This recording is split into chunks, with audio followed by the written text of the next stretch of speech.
शरीर सजीव होता है वैसे प्लांट भी सजीव होते हैं। अब प्रश्न है कि इन प्लांट्स की हिंसा हमारे द्वारा कैसे होती है। तो आप ये देखिए, सीजर्स होते हैं, एक्स होते हैं, सिकल नाइफ, हैवी नाइफ होते हैं, स्पेट, चीजल और ये हिच। इन सब चीजों के द्वारा अपन पेड़ों को काटते रहते हैं, छांटते रहते हैं कभी, और उसकी हिंसा होती रहती है। या हम कोई भी चीजें उससे प्लग करते हैं तो उससे भी हिंसा होती रहती है। अ, हमारे हाथों से, पैरों से, मुंह मुंह से भी हम जो है कुछ इस तरह के शब्द बोलते हैं तो उससे भी वो हर्ट होते हैं। और हाथ पैरों से अपन अगर हानि पहुंचाते हैं, कहीं तोड़ लेते हैं, किसी फूल को तोड़ते हैं, किसी फल को तोड़ते हैं, पत्ती को तोड़ लेते हैं, ब्रांच को तोड़ लेते हैं, सो ये उसके द्वारा इस तरह से हाथ पैरों से भी अपन हिंसा करते हैं।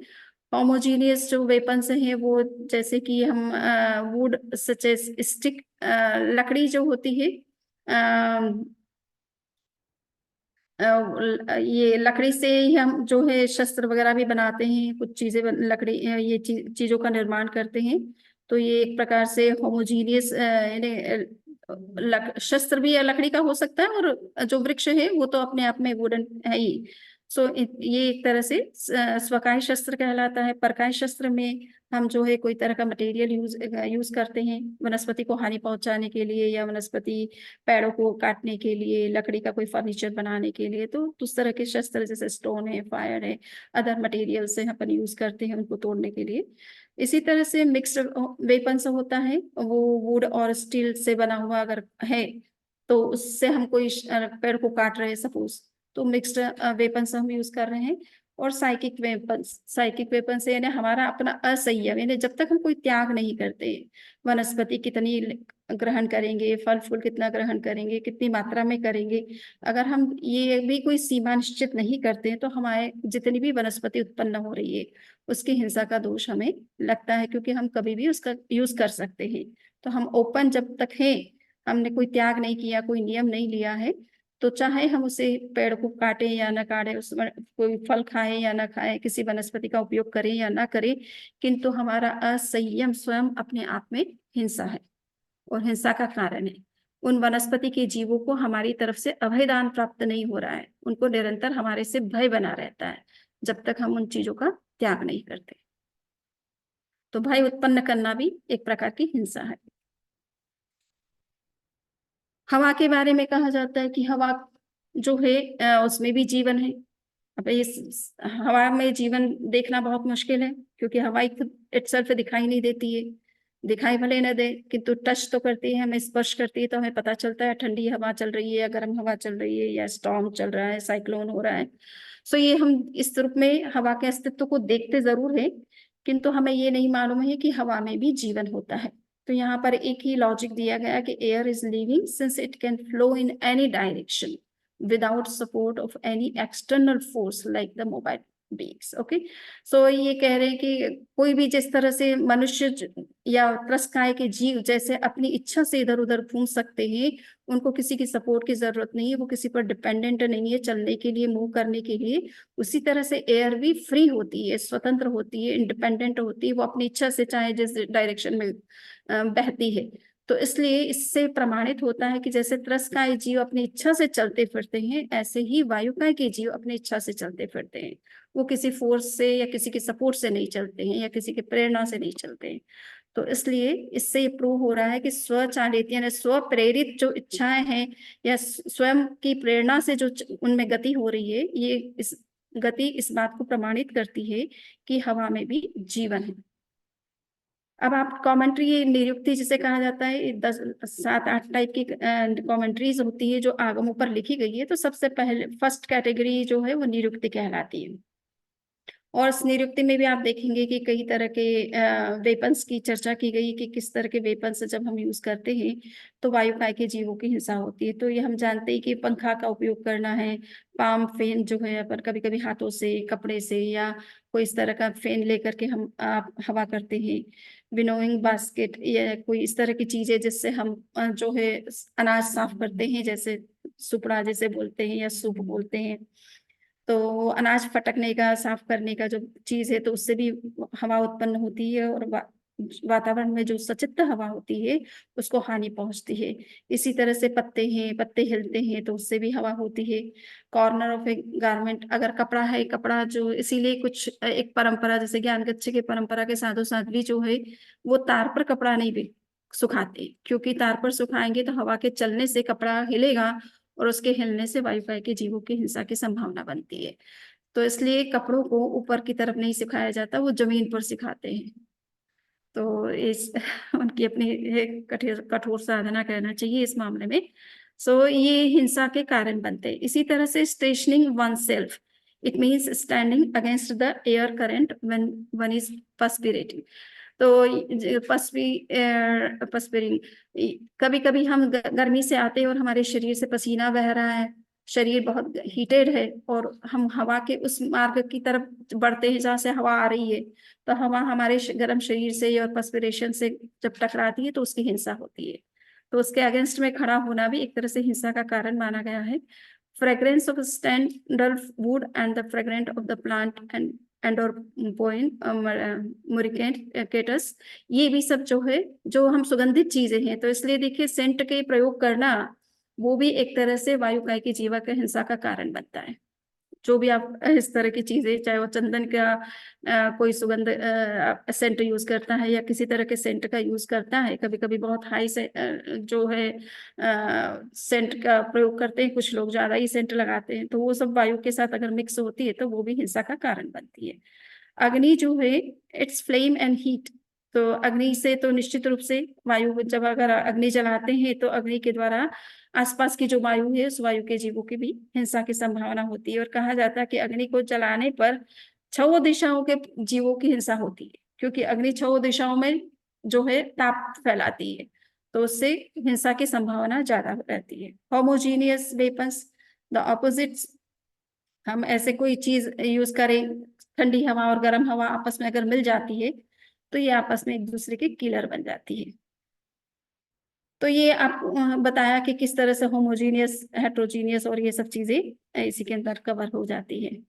अभी मैंने जैसे एक बार प्रसंगवश कहा था कि ऐसा नहीं है कि जितना भी सृष्टि में पृथ्वी, पानी, अग्नि, वायु, वनस्पति, वो सब कुछ सचित्त ही है, अचित्त नहीं है, ऐसी बात नहीं है। तो आप देखेंगे कि स्थानांक सूत्र में इस बात को कहा गया है कि पृथ्वी, पानी, अग्नि, वायु और वनस्पति ये आपको कभी कभी अचित्त रूप में भी दिखाई देगी।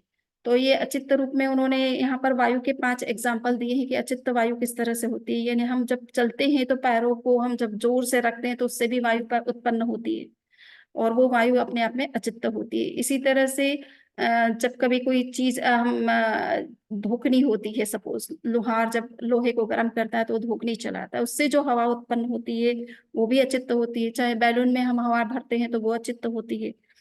इसी तरह से स्क्वीज द एयर, जब कभी हम कोई कपड़ा गीला कपड़ा है उसे निचोड़ते हैं तो उससे भी हवा उत्पन्न होती है, तो इससे भी हिंसा की संभावना बनती है। परंतु ये हवा जो उत्पन्न हो रही है वो अचित्त है, वो सचित्त नहीं है।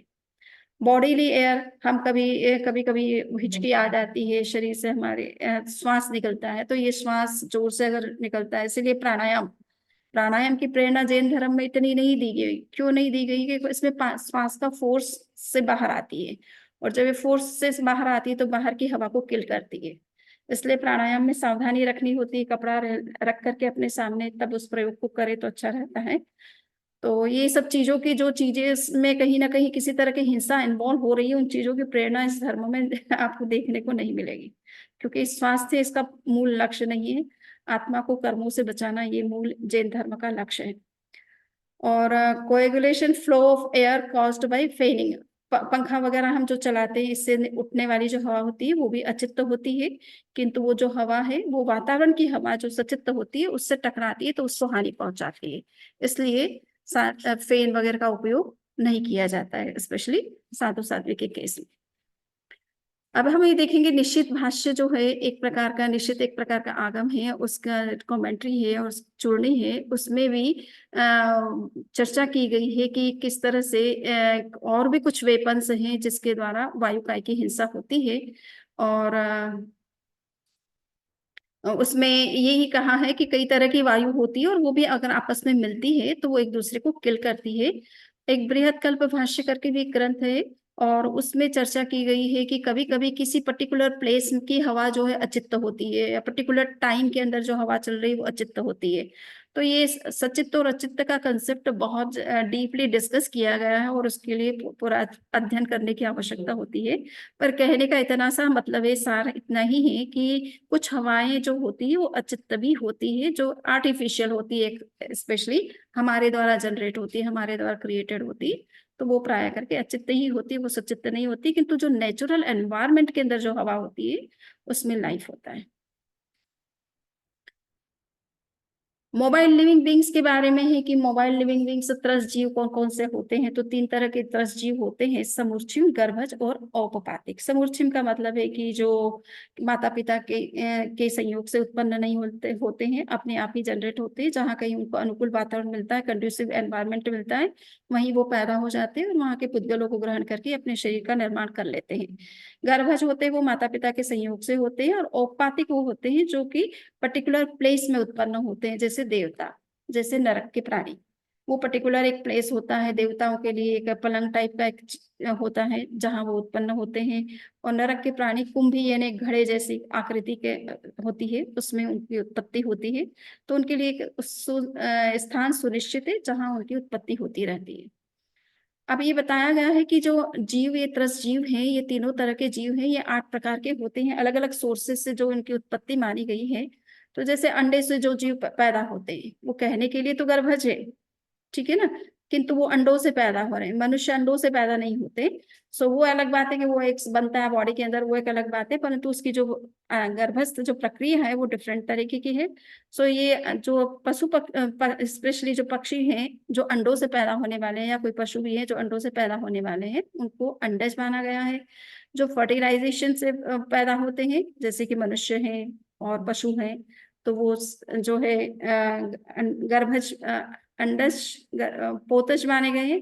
Out of fertilization with amnion and enveloping membranes, ये स्पेशल मनुष्य के लिए है। अंडज, पोतज और जरायुज ना। सो पोतज कहलाते हैं ये, जो कि पशु स्पेशली जो जन्म लेते हैं वो खुले अंगों के साथ में जन्म लेते हैं, उनके शरीर पर कोई तरह की झिल्ली नहीं होती है। जबकि मनुष्य जन्म लेता है तो उसके शरीर पर एक झिल्ली होती है, जिसको फाड़ करके बच्चे को बाहर निकाला जाता है। और आउट ऑफ फ्लूइड्स, कुछ जीव जो है रसज यानी रसों में पैदा होते हैं। आप देखते हैं कि फलों में के रसों में जब जीव उत्पन्न होता है ना, फलों में जीव उत्पन्न हो जाते हैं। इसी तरह से दूध दही से बनी हुई चीजें जो होती है उसमें जीव उत्पन्न हो जाते हैं, तो ये रसज जीव कहलाते हैं। आउट ऑफ स्वेट, हमारे पसीने में इससे भी जीव उत्पन्न होते हैं, तो उनको संस्वेदक जीव कहा जाता है।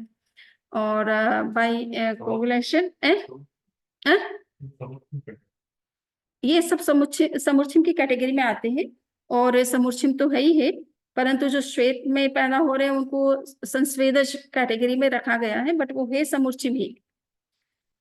इसी तरह से स्प्राउटिंग फ्रॉम द अर्थ, कुछ उद्भिद जिनको कहा जाता है जो जमीन फोड़ करके उत्पन्न होते हैं, जैसे टिड्डी दल होता है। आप देखते हैं जो खेतों में टिड्डियां आ जाती है और जिसके कारण से फसल को बहुत नुकसान होता है, ये विशेष रूप से जमीन फाड़ करके निकलते हैं, ठीक है ना। अर्थवॉर्म्स है वगैरह वगैरह। तो ये कुछ जीव जो जमीन से निकलते हैं, और स्पॉन्टेनियसली कुछ जैसे मच्छर है, वो स्पॉन्टेनियसली कहीं कहीं भी उत्पन्न हो जाते हैं, जहाँ कहीं लाइट चल गई या गंदगी है वहीं उत्पन्न हो जाते हैं। तो इस तरह से ये कई तरह के जीव हैं जो त्रस्त जीव की कैटेगरी में आते हैं, और इन जीवों की हिंसा भी हमारे द्वारा चलते फिरते हो जाती है। तो इन जीवों की हिंसा हम कभी कभी पर्पस से भी करते हैं, हमारी अपनी नीड है या बिजनेस है इस प्रकार का, तो इसलिए करते हैं। और कभी कभी हमारा किसी जीव के प्रति जो है द्वेष भाव है, हम बदला लेना चाहते हैं, प्रतिशोध लेना चाहते हैं, या प्रतिकार करना चाहते हैं, या हमें उनसे कोई तरह का भय है। सपोज सांप निकल जाता है और मनुष्य क्या है पाया करके जनरली उसको मार देते हैं। शेर सामने आ गया तो उसको मार देंगे।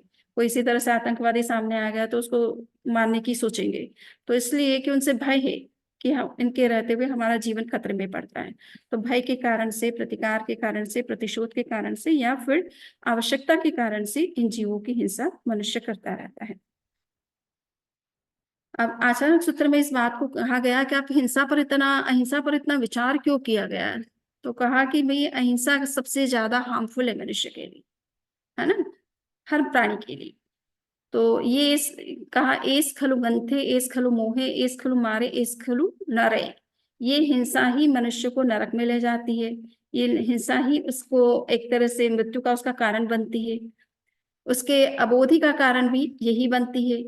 वायलेंस जो होती है उसके कारण से मनुष्य का दिमाग अपने आप ही कुछ इस तरह से हो जाता है। Violence binds the minds of the living beings and so it is called note. इन्हें उसके कारण से जब हिंसा में जब मनुष्य लिप्त होता है तो उसके अंदर राग द्वेष की जो है प्रवृत्ति बढ़ती जाती है। तो भय रहता है, जिसको उसने मारा है उसके प्रति भय रहता है, आशंका रहती है उसके अनिष्ट के बारे में, उसको किस तरह से हानि पहुंचाया जाए या वो किस तरह से मेरे रास्ते से हटे। तो इस तरह के विचार हमारे अंदर उत्पन्न होते रहते हैं और हार्मफुल तो हमारे लिए ही हमारे न तो इससे हमारा आध्यात्मिक विकास हो सकता है न हम पूरी तरह से स्वस्थ रह सकते हैं। तो हिंसा को दुख का और नरक गति का बहुत बड़ा कारण माना गया है। साथ में अबोधि यानी रत्नत्रय की प्राप्ति नहीं होती। सम्यक दर्शन, सम्यक ज्ञान, सम्यक चारित्र, इनकी प्राप्ति मनुष्य के लिए दुर्लभ है जो हिंसा में लिप्त रहता है। इसी तरह से कहा गया कि हिंसा करने वाला केवल उन प्राणियों की हिंसा ही नहीं करता बल्कि वो चोरी भी करता है। चोरी किस सेंस में करता है कि कभी कभी कुछ सन्यासी, कुछ परंपराएं कहती है कि हम पानी को अनावश्यक उपयोग नहीं करते हैं, किंतु पीने के लिए या नहाने के लिए सन्यासी होने के बावजूद भी हमें जरूरत होती है, इसलिए हम पानी का उपयोग करते हैं। तो यहाँ पर ये कहा गया है कि पानी का उपयोग आप सिद्धांत, आपकी परंपरा कुछ भी हो, किंतु पानी के जीवों ने आपको कभी परमिशन नहीं दी होगी कि उनका जीवन आप ले। तो इसलिए आप उनकी परमिशन के बिना अगर उन पानी का उपयोग करते हो तो ये न केवल हिंसा है, अभी तो ये चोरी भी कहलाती है। ठीक है ना। बिना आज्ञा किसी की चीज का उपयोग करना वो एक प्रकार से चोरी मानी गई है। तो अगर किसी प्राणी की आप हिंसा कर रहे हो तो वो प्राणी आपको आज्ञा नहीं देता है कि आप मुझे मार सकते हैं, तो ये एक चोरी है। हम्म।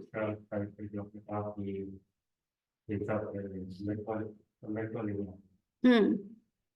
हाँ। चक्रवर्ती वासुदेव ये सारे चक्रवर्ती में तो हिंसा होता है तो रात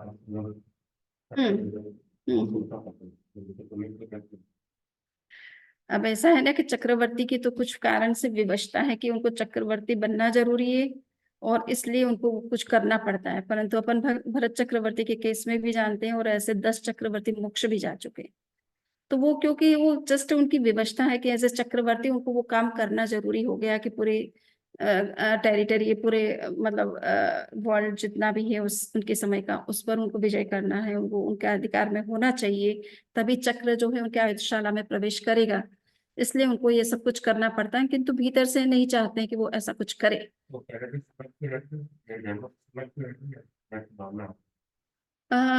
ये देखिए वो सम्यक तो हो सकते हैं, परंतु चक्रवर्ती जो है पंचम गुण को धारण नहीं करते, मतलब कहने का मतलब श्रावक नहीं बनते, है ना। तो सम्यक दर्शन तो हो सकता है किंतु वो हिंसा का त्याग नहीं किया है और उनकी अपनी विवशता है कारण से हिंसा करते हैं।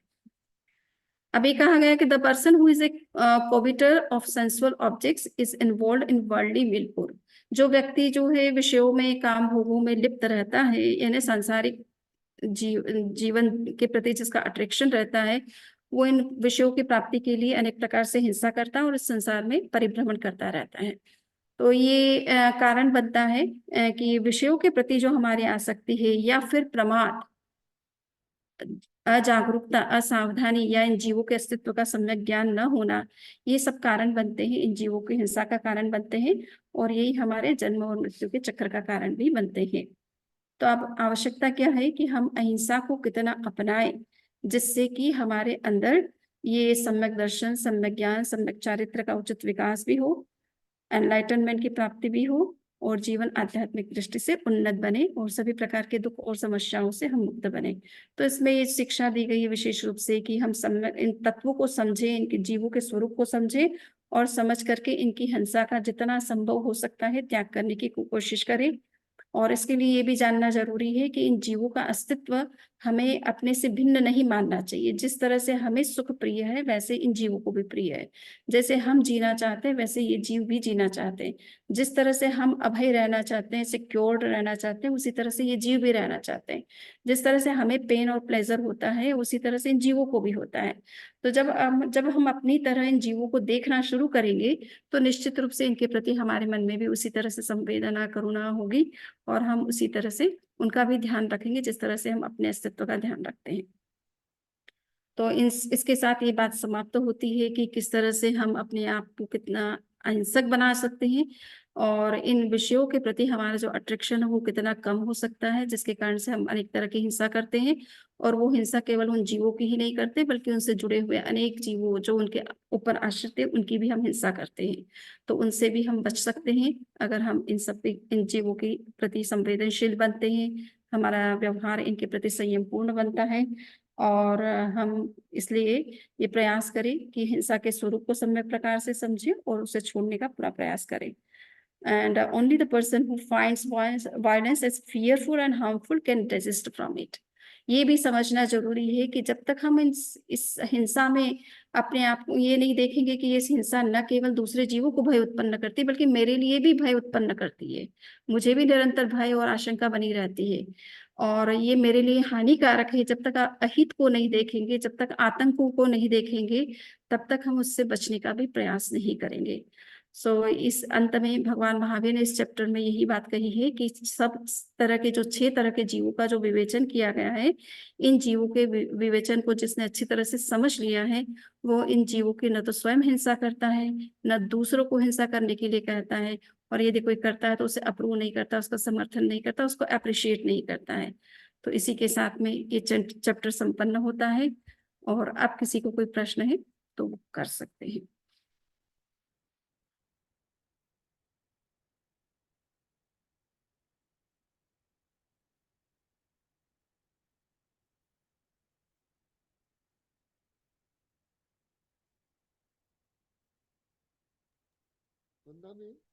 हाँ पाने से आज्ञा कैसे ली जा सकती है? हाँ, तो ये तो आश्चर्य बात तो मूल कहने का तात्पर्य ये है कि कोई भी जीव अपने को मारने की हिंसा नहीं मतलब आज्ञा तो नहीं देगा, चाहे पानी क्या हो, अग्नि हो, पानी हो, पृथ्वी हो, वायु हो या त्रस स्थावर कोई भी जीव हो, चाहे वनस्पति के जीव हो, कोई आज्ञा तो नहीं देता है। इसलिए जितनी जितनी हिंसा कर रहे हैं उसमें केवल हिंसा ही नहीं करते हैं बल्कि चोरी का भी पाप लगता है। और इसीलिए कहा जाता है कि अगर अहिंसा का व्रत जहाँ पालन नहीं हुआ वहां ये समझ लो कि न तो सत्य का पालन होता है, न आचौर्य का पालन होता है, न ब्रह्मचर्य का, न अपरिग्रह का। पांचों ही अहिंसा का व्रत अगर टूटा है तो सारे ही व्रत टूट जाते हैं उसके साथ में। तो फिर साधु संत वंदना के में 5 जैसे महाव्रत कैसे पढ़ते हैं? जो थंडर होती है जिसमें साधु संत दो के वायु 5 टकराने महाव्रत से कैसे अग्नि उत्पन्न पढ़ते हैं? होती है। नहीं तो एक मिनट, साधु साध्वी जो है वो तो पानी अपने लिए बनाने के लिए आपको कहते नहीं है। पहली बात आप अपने लिए बनाते हैं, उसी में से शेयर करने की बात कही जाती है ना। तो इसलिए वो जो कुछ भी लेते हैं वो अचित्त चीजें लेते हैं और वो भी चीजें अपने लिए बनाई हुई नहीं लेते हैं बल्कि आपने अपने लिए बनाई है और उसमें से जो चीज आप शेयर करना चाहते हैं, अगर आप नहीं चाहते तो वो नहीं लेंगे, परंतु अगर आप शेयर करना चाहते हैं तो आपके लिए जो प्रिपेयर्ड चीजें हैं उसी में से आप शेयर करें, उनके लिए स्पेशल न तो बनाएं न किसी तरह की हिंसा करें। इसलिए उनके तो 5 महाव्रत इसी तरह से पालन होते हैं, अदरवाइज पालन करना मुश्किल होता है। वंदना में हम्म। जो वायु टकराने से जो थंडर से जो बिजली उत्पन्न होती है यस। तो उसमें अग्नि का जीव तो की हिंसा हुई या वायु का ही जीव की हिंसा हुई? आपने वो ऊपर से जो आकाशीय बिजली की बात कर रहे हैं? आकाश में जो बिजली होती है थंडर। ओके हाँ, देखिए उसमें तो देखिए कि उस अग्नि से सभी तरह के जीवों की हिंसा होती है, वो जिन भी जीवों पर गिरेगी सबको हानि पहुंचाएगी। नहीं गिरेगी नहीं, पैदा ही होती है, उससे गिरती तो नहीं है, लेकिन थंडर दोनों वायु टकराने से जो वैसे हाँ स्पार्किंग होती है हाँ हाँ तो वैसे उसमें आजकल पैदा भी करते हैं ना हिंसा तो हो ही वायु की रही है बिजली। क्योंकि दो वायु टकरा रही हैं। देखिए दो वायु आपस में टकरा रही है तो वो एक दूसरे को तो किल कर ही रही है, और उससे जो अग्नि उत्पन्न हो रही है, बिजली उत्पन्न हो रही है, जो भी लाइटिंग हो रही है, जिससे अगर आसपास में कोई जीव को हानि पहुंचती है तो अन्य जीवों की भी हिंसा साथ में हो रही है। अनंत हिंसा हो गई वो तो बहुत। इसलिए ये वायुयान से जाना, जेट से जाना, ये सब इतनी कितना गर्म उससे धुआं निकलता है तो उससे भी कितनी हिंसा होती है। तो ये हिंसा तो पक्कर जुड़ी हुई है। इन सब चीजों को छोड़ने से ही अहिंसक बन सकते हैं। दूसरे बंदा में मेरा प्रश्न है, जब हम उपवास करते हैं तो हाँ आपने बताया कि चूने से भी पानी को अचित किया जा सकता है, तो Yes. लेकिन हम उस पानी का उपवास में तो प्रयोग नहीं करते हैं, नॉर्मली हम उसको बॉइल करके ही यूज करते हैं। तो अब ये है कि वैसे तो स्थानकवासी ट्रेडिशन में तो राख का पानी का उपयोग करते हैं, कोई बॉईल नहीं करते हैं, ठीक है ना। तेरापन ट्रेडिशन में चूने का चूना डाल करके पानी का उपयोग किया जाता है, वो उपवास में हम लोग उपवास में पीते हैं क्योंकि पानी अचित्त है, ठीक है ना।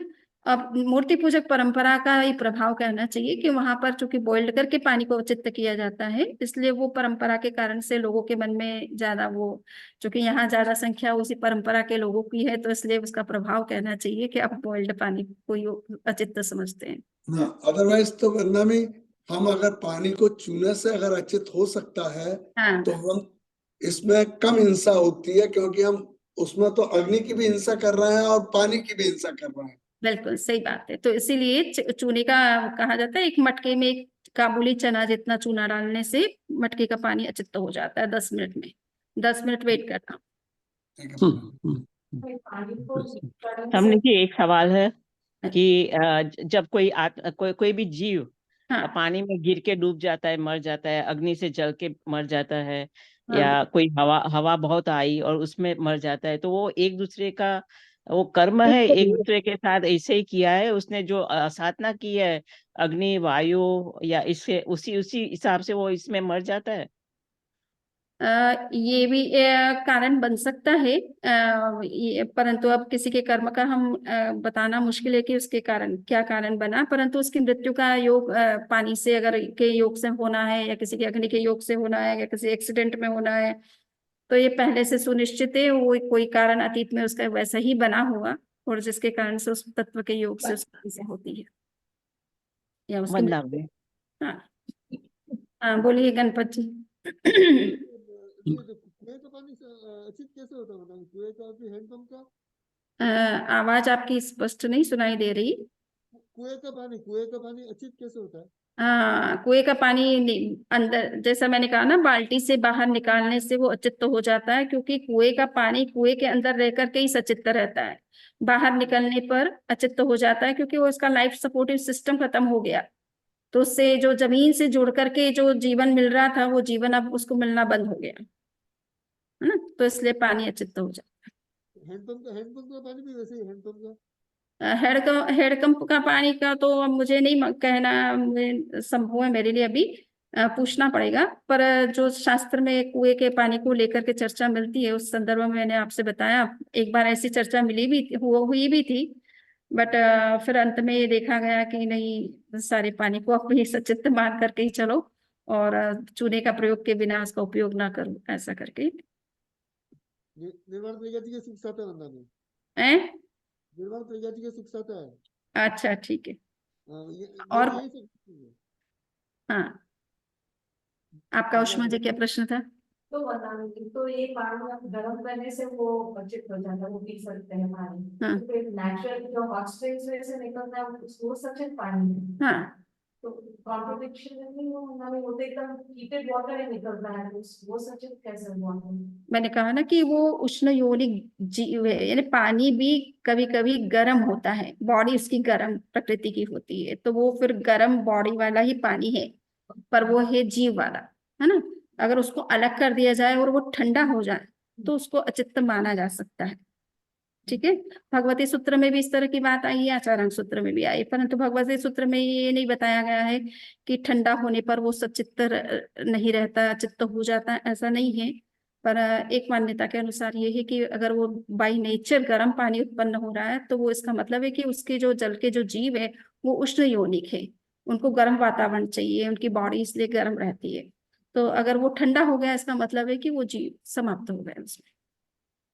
लेकिन वरना में 6 घंटे के बाद उसमें ठंडा होने के बाद उसमें फिर जीव पैदा हो जाएगा, वो तो तो ये है कि वो तो नेचुरल जो उनकी बॉडी थी ना, उसकी बात है।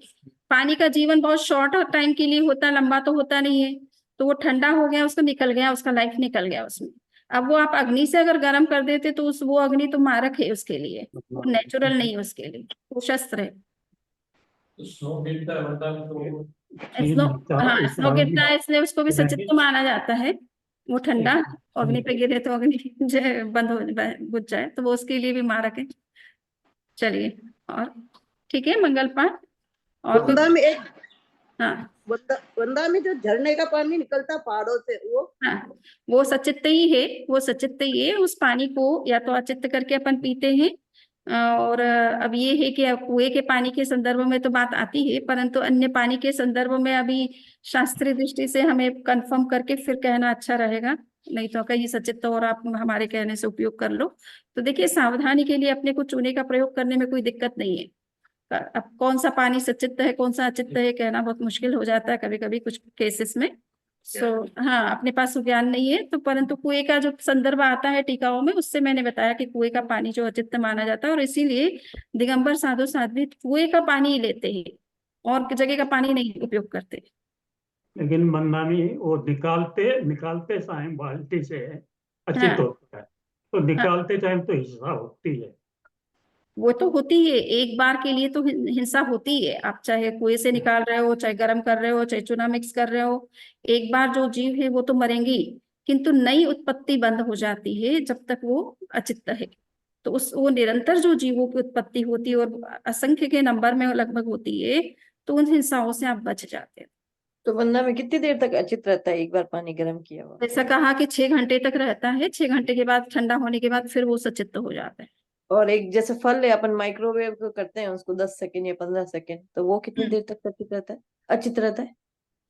माइक्रोवेव कह दो चाहे अग्नि कह दो, 6 घंटे मान करके चलिए, है ना, क्योंकि माइक्रो तो और तेज है वो अग्नि से ज्यादा तेज है तो वंदा में ये तो पल पल में हिंसा हो रही। इसीलिए तो समझना है, साधु संत भी इसलिए तो बनते हैं कि वो हिंसा के बिना तो जीवन चलता ही नहीं है। आप खाओ मोक्ष के पियो, बगैर मोक्ष में बिजनेस बंद करो होगी। तो बट फिर ये 12 व्रत में भी तो दोष लगता ही है। 12 व्रत में तो आप उतनी ही हिंसा का त्याग करते जो आपकी हाँ, वो जरूरती है। सीमा बन जाती है। उसको ध्यान रखते हैं। आवश्यक हिंसा तो आप करते ही हैं, उसको हाँ। तत्काल नहीं करते हैं, उसमें बाद में फर्क करते रहते। सीमा बन जाती तय तुंदा। चत्तारि मंगलम अर्हंता मंगलम सिद्धा मंगलम साहु मंगलम केवली पन्नतो धम्मो मंगलम। चत्तारि लोकोत्तमा अर्हंता लोकोत्तमा सिद्धा लोकोत्तमा साहु लोकोत्तमा केवली पन्नतो धम्मो लोकोत्तमो। चत्तारि शरणं पवज्जामि अर्हन्ते शरणं पवज्जामि सिद्धे शरणं पवज्जामि साहु शरणं पवज्जामि केवली पन्नतं धम्मं शरणं पवज्जामि। मंदानी सॉरी यार, सब है आप भूल दोनों। गई। हाँ वंदा में नमस्कार में समझ जी बारंबार वंदना करते हैं। तो क्या कर रहे हैं आप दोनों? मथेन बंदा भी सब निजी